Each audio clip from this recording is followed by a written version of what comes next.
Widespread rumors appeared in Kyrgyzstan immediately after the events on April 7th, saying that the family of President Kurmanbek Bakiyev withdrew all assets from the commercial banks, leaving the state treasury empty. Now the representatives of the National Bank refute this information. Meanwhile, the interim government has imposed an arrest on assets of several banks in order to clarify the situation on the financial market.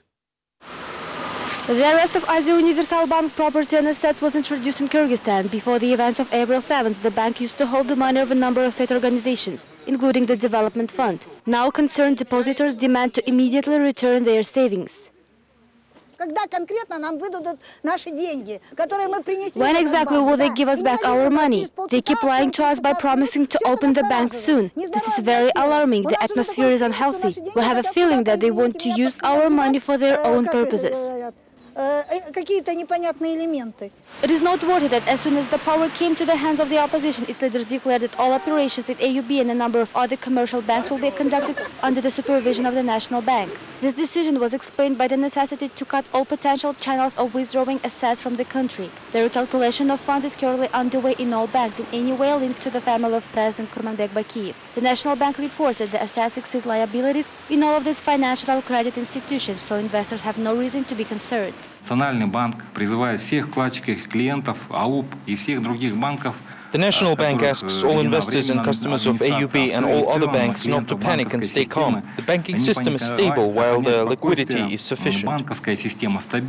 Meanwhile, there are widespread rumors that the family of President Bakiyev has left the state treasury practically empty. This was reported by several foreign news agencies which referred to a member of the interim government. If true, there is supposedly only $22 million in Kyrgyzstan treasury, which makes it $4 per each citizen.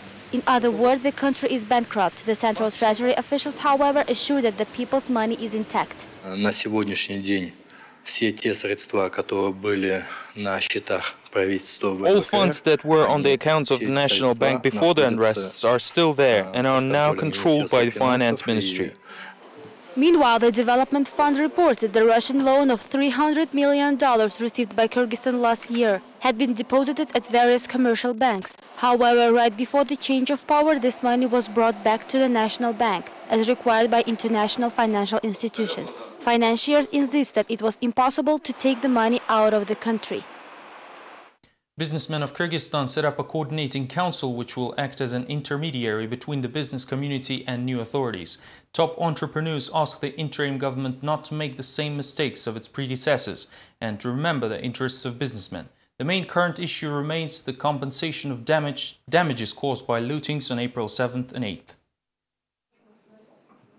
Kyrgyzstan's business community supports the interim government and promises to promptly pay taxes as long as the authorities will remain partner relations with the business. For this purpose, the entrepreneurs have established a coordinating council, which could be later registered as part of the interim government structure.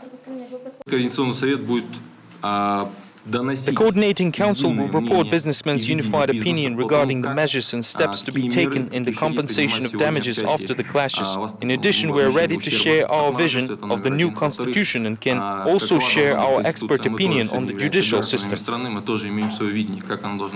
The Coordinating Council has only worked for 1 day, but already registered 7 appeals from businessmen, whose losses totaled to about $300,000. The new organization has developed several measures to assist businesses and offered them for the government's consideration.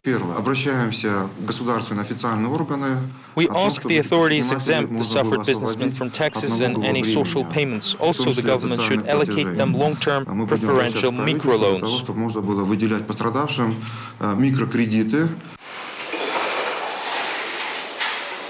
The owners of this major shopping center are finishing the cleaning up of their trading sections and are calculating the losses at the same time. Looters did not spare even hangers in some boutiques, destroyed equipment and display windows. This is already the second time in the last 5 years Chinara Sharalieva loses her property to the looters. The woman no longer believes in the assistance of any councils. After the similar unrest in 2005, the state paid her only $25 as compensations. The material aid offered to us back then was laughably ridiculous, and we simply did not accept it. This time we are working through the specially set up commission of boutique owners, which will negotiate the matter with state agencies and funds. обращаться в какие-то фонды. Another shopping center was almost completely burned down, and local businessmen intend to act more radically. For several days, they have been seeking the aid of the interim government, but never received an answer. This time we will not leave this matter and will vigorously fight over this. If no effective measures will be taken, we will have no other choice but to rally at the central square.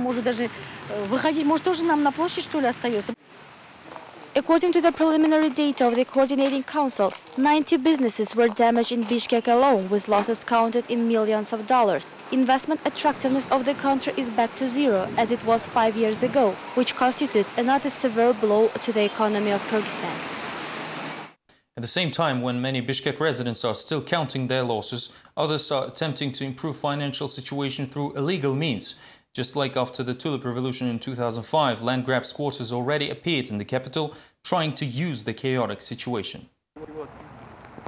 Numerous cars and crowds of people can be seen at the city border these days. Most of them took active part in actions that led to the change of power. Even though these lands have rightful owners, squatters draft new lists and divide lots among themselves. Each family receives 400 square meters regardless of the number of children. According to the squatters, they will not leave until the authorities will legalize their new property. Among these people are also those wounded during the clashes. All people here were at the government house on April 7th. Some of them were even wounded, like my friend, who is still in the hospital. We all hope that the state will finally allocate us land lots. We all decided that we will not leave this place. These were all the latest updates from Kyrgyzstan. Thank you for being with us, and goodbye.